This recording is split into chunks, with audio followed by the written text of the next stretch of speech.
planners and bullet journals, art projects, organized planner chic.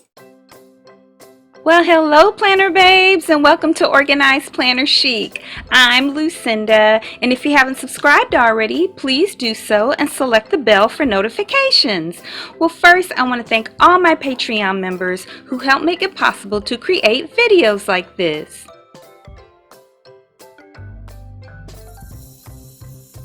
Well, thank you guys so much, and if you're interested in supporting me on Patreon, just go to patreon.com/organizedplannerchic. Okay, you guys, I wanted to show you my bullet journal set up for the month of December to be carrying over a little bit into the new year. So this is not my current bullet journal. This is the one that I'm getting or starting to set up for 2021, and so I'm starting that setup in the month of November. Hopefully I'll be finished by December 31st, or actually before that, so I can do a video for you guys for my 2021 bullet journal setup. And so I wanted it to look beautiful and decorated for the month of December, for right after Thanksgiving, as I work in it, you guys. And so this one, the cover itself was a traveler's notebook that I made ages ago. I've had it in a couple of videos. I'll link those for you guys in the iCard. But then I've added all kinds of stuff for it. Alright, so, and I'll show you what bullet journal I'm going to be using here in the new year as well as we go along. So this, again, before I started working in it for this year, all it was this cover. And so, and I'll get into detail as to what you're seeing so far right now. So all it was this cover, which I used some fabric that I bought. I think I did this a couple of years ago, that I bought from Joann Fabrics. This really pretty wintry design, and I really wanted to use it because I figured it would work for Christmas and winter and Valentine's Day. Just perfect for that. And it did not have this pin loops. I'll talk about that in a moment. It was just the fabric that I covered over it was either a cereal box or a big baking soda box. I covered it with fabric and Mod Podge. I have pocket here, but when I did the pocket, you know, the glue and everything, I put too much glue. I didn't put too much glue in general, but I could only use it as a traveler's notebook. I couldn't also slide in the cover for a bullet journal in here. Now I did use it for a bullet journal, but the way I did it is I ran the elastic here through the back. You know, there's that opening in the back normally of a bullet journal, a traditional one you get like a Leuchtturm or that kind of thing. I ran the elastic through that opening in the back from the binding. Let me see if there's an opening. Yeah, this kind doesn't have that. This is a Hobonichi blank notebook. Awesome. It's my first time using this one for bullet journal, or actually ever using this one at all. I've had other Hobonichi products, but never the blank notebook. So before I ran this elastic through the back, the opening of a bullet journal, actually I can show that to you guys. I'll show you the opening in the back of this one. And I featured this one. I made this cover in a recent video for Christmas decor for your bullet journal or for your planner. So check that out, you guys. I'll put that on the iCard as well. So see right here in the back of a bullet journal, from the binding, there's this opening right here. Hope you guys can see that from the binding, and I ran the elastic through there and then tied it at the bottom, and that allowed me to use this as a cover for bullet journals previously in the winter time. But I could not slide the cover into the pocket like I have here because I had the glue go too far. So I should have just done all of the cover and then just put the glue right on the edge. Now I was able to slide other things in here, of course, you know, different decorative elements and all of those kinds of things and notes and all that, but just not the cover. So when I found that it was like glued too far, or the glue had spread kind of in this corner, and so I wind up actually cutting a hole in it. So I just took my awl and punched holes, and then I took an X-Acto knife and scissors and all that, and I cut this hole in there. Well, I needed to cover up that hole, and I wanted to have a pin loop. So then what I did is I just took some fabric and I folded it over, laid it on top on both sides, but then it was really tricky because I wanted to stitch it on both sides and still have the opening for the cover to slide into, and it was tricky, but I was able to do it. I sewed the cover together, this part and this pocket. I sewed them together accidentally twice before I finally got it right, just kind of getting the needle where I wanted it to be. But I eventually got it together. Now, I've made many bullet journals with glue and fabric and boxes from purchasing crackers and cereal and all kinds of stuff like that, and so I'll put that across the iCards for you guys as well, so you can see that. But this one, I added all of the different features while I've been battling being sick, and so I didn't film all of that. So yeah, so again, the first thing I did was I made this pocket, and I punched holes with my awl for where I wanted to stitch it. And then after stitching everything together accidentally a couple of times, I just had to be really careful and make sure my needle only went halfway through the cover on the inside and the outside, so that this would fit inside. So see, this fits right inside there.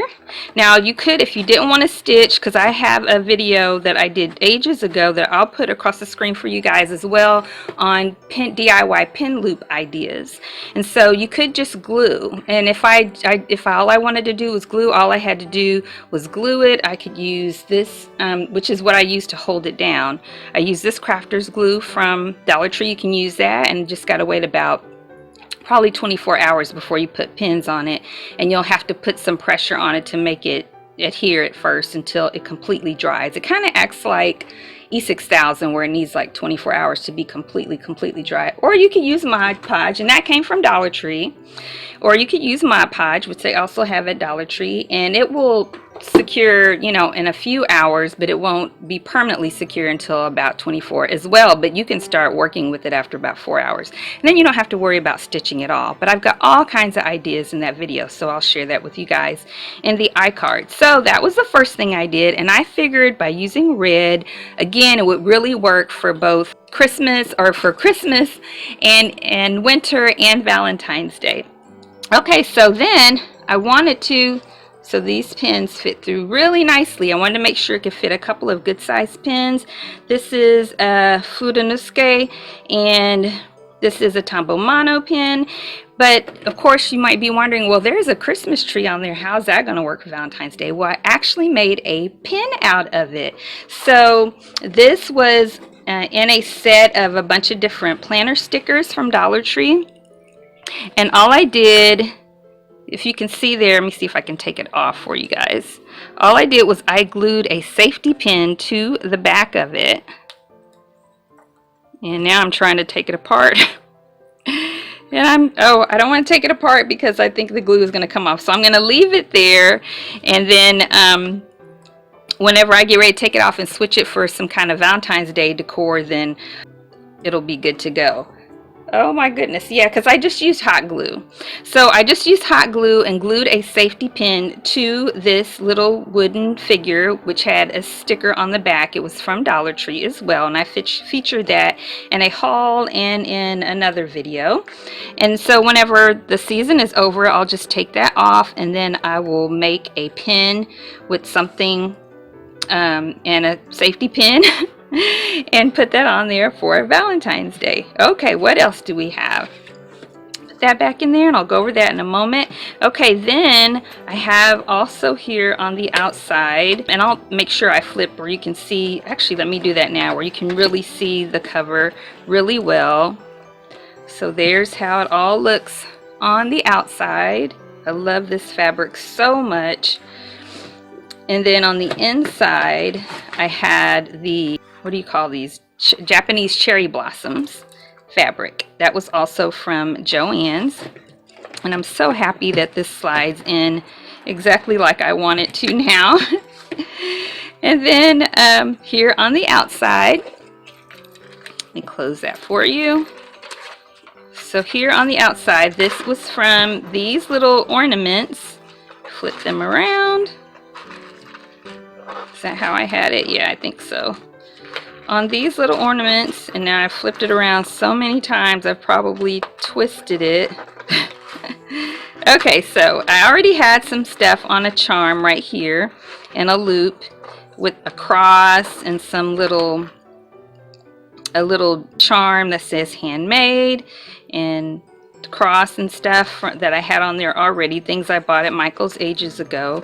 And then these two ornaments came from a Dollar Tree greeting card, and I just cut them out, punched a hole using a Dollar Tree hole punch. Actually, that was a smaller hole punch, not a Dollar Tree one. And then just used some embroidery thread to tie them on there as charms. And I think they work really nicely like that. I feel like I've twisted it so many times though that that the other charms aren't as visible now, but that's okay because this is really about Christmas right now, and then I can just make some new ones with hearts or whatever for Valentine's Day. Now this pom-pom I already had here, and it was from Dollar Tree, and then here I made one. So I took some elastic and I just tied it at the top and burnt the end with a lighter from Dollar Tree, and then I put some Dollar Tree beads. These are all from Dollar Tree that I got at different times. The red and the green was part of a different mix I got a while ago from Dollar Tree in a haul, and then the white ones were some I got as part of one of my hauls for Christmas.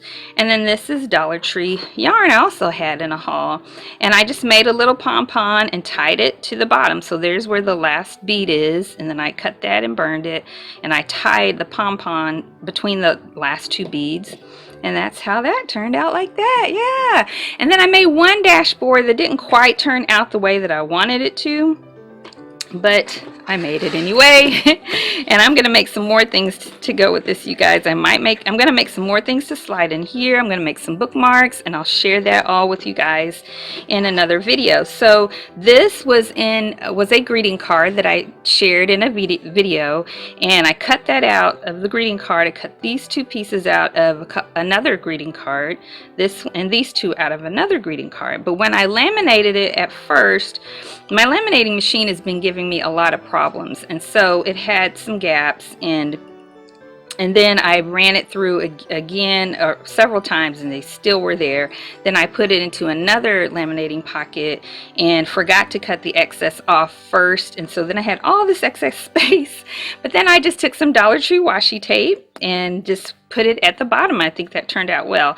Now again, it's not perfect. I think I'm going to get some Dollar Tree stickers to put some little snowflakes all around there, and I think that'll make it look prettier. But yeah, and so then in here is the Hobonichi blank notebook, and I've never used this before to bullet journal. I've used Hobonichi for sure. I've used the Hobonichi Weeks, and I now have an A6 Hobonichi Techo that I've started working in for next year, for 2021, and other different, Hobonichi accessories and everything.